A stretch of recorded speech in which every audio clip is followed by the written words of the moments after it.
প্রথমেই উইপ্রোর রেজাল্ট নিয়ে আলোচনা করব। উইপ্রোর রেজাল্ট এবং তার মানে আপনার সামনেই আছে। দেখছেন উইপ্রো শেয়ার্স স্লাম্প মানে নিচের দিকে গেছে নিয়ারলি 10% আফটার Q3 রেজাল্ট। উইপ্রোর মতো একটা বড় কোম্পানি এবং আমাদের অনেকের পোর্টফোলিওতে হয়তো আপনাদের অনেকের আছে, সেটা 10% নিচে যাওয়া Q3-র পর, রেজাল্টের পর, সেটা কিন্তু যথেষ্ট খারাপ। এই প্রসঙ্গে একটু বলবো, উইপ্রোর চার্টেও আমি আসবো আজকের ভিডিওতে। তার সাথে সাথে মার্কেট নিয়েও আলোচনা থাকবে। ভিডিওটাকে একটু লাইক করে দিন প্লিজ। চ্যানেলে নতুন হলে চ্যানেলকে সাবস্ক্রাইব করে বেল আইকনকে অবশ্যই প্রেস করে দেবেন, যাতে নতুন কোনো আপডেট আনলে সেই ভিডিও আপনার কাছে পৌঁছে যায়। তো দেখুন, প্রথমত আমার নিশ্চয়ই এই গত ভিডিওতেও দেখেছেন যে আমি বলেছিলাম 2026-এর জন্য দুটো মেন সেক্টর। সেই ভিডিওটাও নিশ্চয়ই দেখেছেন। 2 সপ্তাহ আগে বলেছিলাম, তার মধ্যে একটা আমার ভালো ছিল বা আমার পার্সোনাল পছন্দের ছিল আইটি সেক্টর, যেটা আপনাদের পড়াশোনার জন্য অ্যানালিসিসের জন্য বলেছিলাম। সেই ভিডিওতেও লক্ষ্য রাখবেন, আমি যখন বলেছিলাম আইটি সেক্টর, দুটো স্টকও নিয়ে আলোচনা করেছিলাম, ইনফোসিস, টিসিএস। উইপ্রোর কোনো রকম কিন্তু আমি কথাও বলিনি, এবং উইপ্রোর বিগত 6 মাস 8 মাস ধরেও আমি একই কথা বলে যাচ্ছি যে যদি প্রথম 3-4টে কোম্পানি নেন আমাদের আইটির, যেমন আছে টিসিএস, ইনফোসিস, এইচসিএল টেক, উইপ্রো, এই এই সবের মধ্যে উইপ্রোর কিন্তু রেজাল্ট বা উইপ্রোর কনসিস্টেন্টলি রেজাল্ট কিন্তু অনেকটা খারাপের মতোই হচ্ছে। খারাপের ইন দ্য সেন্স, কম্পেয়ার করলে আপনি যদি ইনফোসিসের রেজাল্ট বা টিসিএস এর কোয়ালিটির সাথে তুলনা করেন, এইচসিএল টেকের রেজাল্টের কোয়ালিটির সাথে তুলনা করেন, তাহলে উইপ্রো কিন্তু আন্ডার পারফর্ম করছে, এটা কিন্তু বলা আছে। তাই জন্য আমি যখনই আইটি সেক্টর নিয়ে কভার করেছি, আমাকে একদমই বলতে শুনবেন না উইপ্রো নিয়ে। কেন উইপ্রো নিয়ে নয়, আর এদিকে দুর্ভাগ্যের বিষয় বলুন বা আপাতত দুর্ভাগ্যের বিষয় বলুন, উইপ্রোটা কিন্তু অনেক রিটেলদের কাছেই আছে। প্রবলেম হলো কেন আছে, তার জন্য প্রাইস 245-300 টাকা এরকম প্রাইস রেঞ্জ খুব ভালো লাগে রিটেলদের। আমাদের 3000 টাকার টিসিএস, 1500 টাকার ইনফোসিস, এসবের থেকে 300 টাকার উইপ্রো অনেক মানে কম টাকায় বেশি সংখ্যক শেয়ার পাওয়া যাবে, এই চক্করে অনেকে থাকেন। কিন্তু এটা ভুলে যান যে শেয়ার মার্কেটে পার্সেন্টেজ টার্মসে গেইন হয়। আপনি কত বেশি সংখ্যক শেয়ার কিনে রাখলেন সংখ্যা দিয়ে হয় না। তাই জন্য কোয়ালিটি স্টকে থাকুন এবং পারফর্মিং কোম্পানিতে থাকুন। কোম্পানি হিসাবে উইপ্রোর পারফরমেন্স ভালো হচ্ছে না, ঠিক আছে? কারণ বুল মার্কেটের সময় অনেকটাই বেড়েছিল, 300-320 টাকা চলছিল, তখনও পই পই করে বারণ করেছিলাম যে উইপ্রোর রেজাল্ট কিন্তু খুব একটা ভালো নয়, সুতরাং একটু মাথায় রাখবেন। এবং তারপর থেকে আন্ডার পারফর্ম শুরু করা হয়, এবং দেখতেই পাচ্ছেন অন্যান্য অন্যান্য যদি আপনি টিসিএস, ইনফোসিস নেন, তার তুলনায় কিন্তু একটু আন্ডার পারফর্ম আপাতত তো এই কোয়ার্টারে অবশ্যই করলো, যেহেতু রেজাল্টটাও একটু খারাপ। রেজাল্টটা যদি দেখেন, রেজাল্টটা খারাপ মানে কি খারাপ, ঠিক আছে? আহ, যদি আপনি বলেন রেজাল্ট তো খারাপ, ঠিক আছে, রেজাল্ট খারাপ, ঠিক আছে, কম্পারেটিভলি আমি যেটা বলছি যে খুব যে খারাপ হয়েছে তা নয়, কম্পারেটিভলি খারাপ। কিন্তু তার সাথে সাথে বিভিন্ন ব্রোকারেজ যে সংস্থা আছে তারাও কিন্তু ডাউনগ্রেড করেছে। আপনি এখানে দেখতে পাচ্ছেন মর্গান স্ট্যানলে ডাউনগ্রেডস, ঠিক আছে? মর্গান স্ট্যানলে এরা একটু বড় এফআইআই বলতে পারেন বা বড় ব্রোকারেজ সংস্থা বলতে পারেন। এরকম কিছু সংস্থার যদি ডাউনগ্রেড আসে, ডাউনগ্রেড তো এমনি শুধু ডাউনগ্রেড বলে দেয় না, তারা রিপোর্ট বার করে, রিপোর্টের মধ্যে বিভিন্ন অ্যানালিসিস থাকে, সেগুলো বড় বড় ইনভেস্টররা একটু পাত্তা দেয়, তো তার জন্যে হয়েছে। তবে মানে বাইরের ব্রোকাররা আমাদের নিয়ে কি বলল, তা সেটা অনেক সময় ভুল প্রমাণিত হয়েছে, বহুবার পাস্টে হয়েছে। সুতরাং আমি আশা করব যে উইপ্রো, আশা করি ঠিকঠাক দাঁড়িয়ে যাবে। যেহেতু টিসিএস, ইনফোসিসের যেহেতু একটু রেজাল্টটা ঠিকঠাক মোটামুটি হয়েছে, খুব একটা খারাপ হয়নি, মানে বাজারের যা এক্সপেকটেশন ছিল তার থেকে খারাপ হয়নি।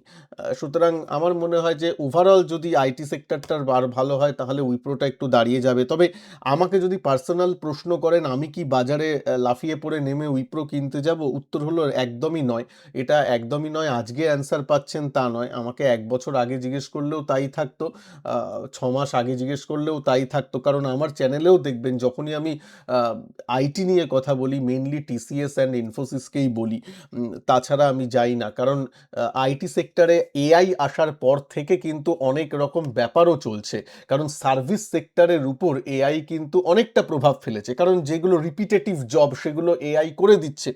এই জিনিসগুলো আজকাল তো প্রচুর কোডিং করে দিচ্ছে, এবং কোডিং রিলেটেড জিনিস, মানে coding related in the sense আমি বলবো যে কোডিং রিলেটেড এআই আছে। আপনারা হয়তো শুধু চ্যাট জিপিটি জানেন তা নয়, অনেক প্ল্যাটফর্ম আছে যেগুলো কোডিং রিলেটেড শুধুমাত্র এআই এর জন্য বিখ্যাত। তো এরকম অনেক ব্যাপার আছে যেগুলো মানে ইন্ডিয়ান সার্ভিস সেক্টরকে একটু এফেক্ট করেছে। তার জন্যই দেখতে পাচ্ছেন গত 1-2 বছর ধরে, 1 বছর ধরে স্পেশালি আমাদের আইটি সেক্টরটা একটু দাঁড়িয়ে আছে।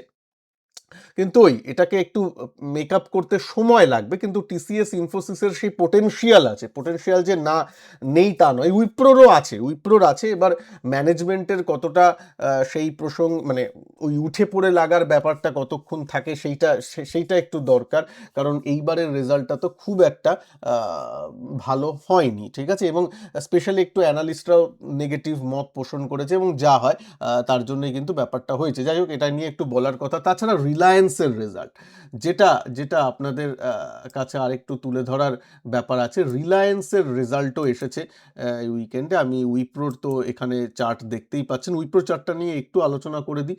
আমি যদি লাইন চার্টে চলে আসি, তাহলে একটু লাইন চার্টে চলে আসি, তাহলে দেখতে পাচ্ছেন এই 320 317 হাই থেকে একদম সাইডওয়েজ হয়ে আছে।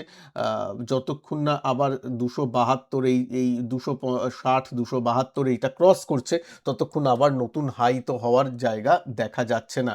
নিচের দিকে এখন সাপোর্টের এই জায়গাটা 233 230 234 এই জোনটা, সেটা ভেঙে গেলে স্ট্রাকচারটা আরও খারাপ হবে, এটা একটু মাথায় রাখবেন। চলুন এবার আমি একটু রিলায়েন্স নিয়ে আলোচনা করি, যেটা আপনাদের আমার বা আপনার সবার প্রিয়, এবং যার জন্যে আজকের বাজার, আজকের নিফটি যে এতটা পড়েছে, তার ওয়ান অফ দ্য কাণ্ডারি বলতে পারেন রিলায়েন্স আজ ছিল। রিলায়েন্স আজকে 3% মাইনাস হয়েছে, সচরাচর 3%-এর মতো দেখা যায় না।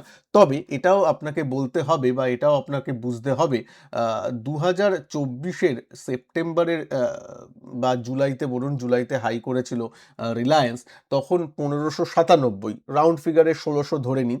1600 যে ছিল সেটা কিন্তু আবার এই জানুয়ারিতেই, এই জানুয়ারি মাসেই কয়েকদিন আগে কিন্তু প্রায় টাচ করেছিল। তার মানে দেখতে পাচ্ছেন এর কিন্তু যে নতুন হাই সেখানে গেছিল। তারপরেই এই জানুয়ারির এই সময় মনে করুন এই দিনই এসেছিল ভেনেজুয়েলার খবর, যেটা তেলের একটা ব্যাপারের উপর ধাক্কা ফেলেছিল। তারপর অনেক অয়েল ট্যাঙ্কার নিয়ে খবর এসেছিল, সেটা রিলায়েন্স আবার খণ্ডন করেছিল। তাতে বাজার মনে করেছিল ও তাহলে কম দামের তেল তো রিলায়েন্স পাচ্ছে না, এরকম স্পেকুলেশনের অনেক জায়গা ছিল। তারপর রেজাল্টটাও খুব একটা ভালো না হওয়ায়, মোটামুটি মানে আশানুরূপ না হয়, আমি ভালো না হয় বলবো না, আশানুরূপ না হয় বাজার একে একটু পানিশ করেছে, তাই জন্য নিচে এসেছে। যদিও দেখছেন আগের হাইয়ের মোটামুটি কাছেই আছে, মোটামুটি কাছে ইন দ্য সেন্স উপরের মানে আগের হাই 2024-এর হাইয়ের কথা বলছি, সেখান থেকে যদি এখন দেখেন 11%-এর মতো নিচে আছে। যদিও লার্জ ক্যাপ হিসাবে 11% অনেকটা নিচে আমি বলবো, মার্কেটের তুলনায়, মার্কেটের কম্প্যারিজনে একটু আন্ডার পারফর্ম করছে। কিন্তু এটাও দেখবেন মার্কেটের তুলনায় আন্ডার পারফর্মটাই গত এক সপ্তাহে শুরু হয়েছে, এই ভেনেজুয়েলার খবরটা আসার পর থেকে। সুতরাং একটু নিউজ ফ্লো এর মধ্যে আছে, শুধুমাত্র ফান্ডামেন্টাল কারণে যে পড়ছে তা নয়। সুতরাং একটু নজর রাখতে হবে বইকি যাদের স্পেশালি ইনভেস্টমেন্ট আছে। এখনও রিলায়েন্স যে খারাপ কোম্পানি তা নয়, মাল্টিপল ব্যাপার আছে। হঠাৎ করে দেখবেন আবার জিওর আইপিও আনছে, এরকম যখন একটা হাওয়া চলবে তখন আবার বেড়ে যাবে। সুতরাং এই ব্যাপারগুলো হতেই থাকে।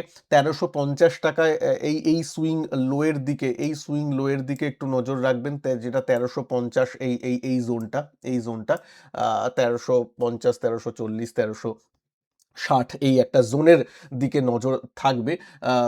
এই জোনটাকে যদি ধরে রাখতে পারে তাহলে ভালো। তারপর আবার একটু কনসলিডেট করুক, তারপর যাক উপরের দিকে, সেটাই আমরা চাই। কারণ রিলায়েন্স বাজারের ওভারঅল আমাদের নিফটির পক্ষে কিন্তু খুব ইম্পর্টেন্ট। রিলায়েন্সকে দাঁড়াতে হবে যদি বাজার একটু উপরের দিকে যাওয়ার মেন্টালিটি রাখে। কারণ আজকে দেখুন, আজকে উইপ্রো প্রায় 8-10% মাইনাস হয়েছে, রিলায়েন্স 3-3.5% মাইনাস হয়েছে, তাহলে বাজার দাঁড়াবে কি করে? আর উইপ্রো দেখুন দেখুন one of the biggest company in IT, সুতরাং তার জন্য আইটিতেও একটু নেগেটিভ সেন্টিমেন্ট ছিল, সবই তো সেন্টিমেন্টের খেল, তাই জন্য আজকে টিসিএস ইনফোসিসও একটু দাঁড়িয়েছিল। তো এই জন্য ব্যাপারটা ওভারঅল কিন্তু যদি পার্সেন্টেজ টার্মসে দেখেন ওভারঅল বাজার নিফটি যদি দেখেন 0.4%, 0.4% এমন কিছু ব্যাপার নয়। 100 পয়েন্ট 25,000-এর ইন্ডেক্সে এমন কিছু বড় ব্যাপার নয়, মাইনাস হয়েছে। একটা সময় 25,500-কে চ্যালেঞ্জ করছিল, যদিও আবার লেভেলটা মনে করে দিই, 25,300 থেকে 25,400 একটা সুইং সাপোর্টের জোন, সেই জোনটা যদি ভেঙে যায় তাহলে কিন্তু স্ট্রাকচারটা একটু আবার খারাপ হওয়ার দিকে যাবে। তো এই দিকে নজর রাখবেন একটু, তার জন্য এই লার্জ ক্যাপগুলো যদি আন্ডার পারফর্ম করে তখন একটু খারাপ হয়ে যায় সেটা। কারণ স্মল ক্যাপ দেখুন, স্মল ক্যাপের চার্টে আসি, স্মল ক্যাপ তো আন্ডার পারফর্ম করছে, এবং আপনাদেরও বলেছি, আমিও পার্সোনালি যদি এখন স্টিক করে থাকতেই হয় আমি একটু লার্জ ক্যাপ ঘেঁষে স্টিক করে থাকবো, কারণ এই ডামাডোলের পরিস্থিতিতে যদি স্টকের থাকতেই হয়, মানে ইনভেস্টমেন্টের পারপাসে বলছি, একটু লার্জ ক্যাপের দিকে থাকা ভালো। তারপর আবার নতুন বুলরান শুরু হোক, তারপর পজিশনাল হিসাবে আবার স্মল ক্যাপ মিড ক্যাপে নয় একটু দেখা যাবে। মিড ক্যাপে থাকাটা খারাপ নয়, মিড ক্যাপে একটু থাকলাম, পুরোটা তো মিড ক্যাপ রাখবেন না, ধরুন 50% large cap, 25% mid cap, 25% small cap, এইভাবে নিজের পোর্টফোলিওটা নিজের রিস্ক অনুযায়ী সাজাতে ব্যাপার হবে। যদি অসুবিধা হয় তাহলে মাল্টি ক্যাপে থাকুন, মাল্টি ক্যাপ ফান্ড, সেখানে এই রেশিওটা আপনার হয়েই মিউচুয়াল ফান্ডরা করে দেয় বা ইন্ডেক্স করে দেয়। ফ্লেক্সি ক্যাপ ফান্ড আছে, এইগুলোতে থাকুন যেগুলোতে অ্যাক্রস দ্য বোর্ড সেক্টরের আধিপত্য বা মানে এক্সপোজার আছে। এই নয় যে শুধু একটা স্মল ক্যাপে আমি বেট করে রাখলাম, সেটা একটু সুবিধের হবে না বলে আমার এখন পার্সোনালি মনে হচ্ছে। সুতরাং দেখুন, হরে ধরে আজকের দিনটা খুব একটা বাজারের পক্ষে খারাপ, মানে খুব একটা ভালো ছিল না, বলবো ভালো ছিল না মানে ওভারঅল নিফটির কথা বলছি না, আবার বলছি নিফটির কথা বলছি না, আমি শুধু উইপ্রো আর রিলায়েন্সের কথা বলছি, সেই দিকে একটু নজর থাকবে। আমি আরও কালকে আরেকদিন দেখি, কারণ আজকে তো সবে উইকেন্ডের পর বাজার খুললো, একটু রেজাল্ট এসবের ব্যাপার ছিল, একটা সেন্টিমেন্টের ব্যাপার, একটু দাঁড়িয়ে যায় কি না কাল পরশু দেখে আমি নতুন ভিডিওতে একটু ডিটেলসে অ্যানালিসিসে আসবো এই দুটো স্টকের উপর।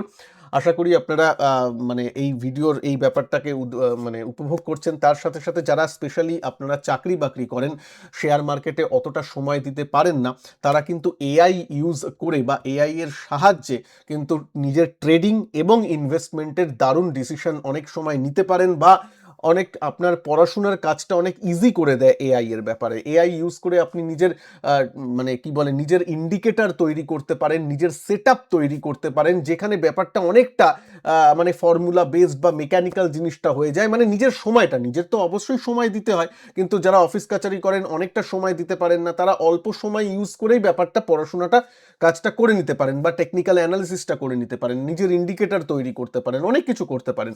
সেগুলো হাতে কলমে আমি আপনাদের করে শেখাবো। জিরো কোডিং নলেজ দরকার, কোনো কোডিং নলেজ যাদের নেই তাদের জন্যও এটা ঠিক আছে, কারণ আমি একদম বেসিক থেকে শুরু করব, হাতে কলমে নিজে করে দেখাবো যে কি করে আমি এআইকে নিজে পার্সোনাল ট্রেডিং এবং ইনভেস্টমেন্টে সাহায্যের জন্য ইউজ করতে পারি। তো তার জন্যে ফেব্রুয়ারির 1 তারিখ থেকে কোর্সটা চালু হচ্ছে, প্লিজ জয়েন করে নেবেন। 4,500 টাকার মতো ফিজ, এই ভিডিওর নিচে ডিসক্রিপশন বক্স এবং প্রথম কমেন্টে লিঙ্ক দেওয়া আছে, পারলে জয়েন করে নেবেন। ভালো থাকবেন সবাই, ভিডিওটাকে ভালো লাগলে লাইক করে দেবেন। নমস্কার, জয় হিন্দ, বন্দে মাতরম।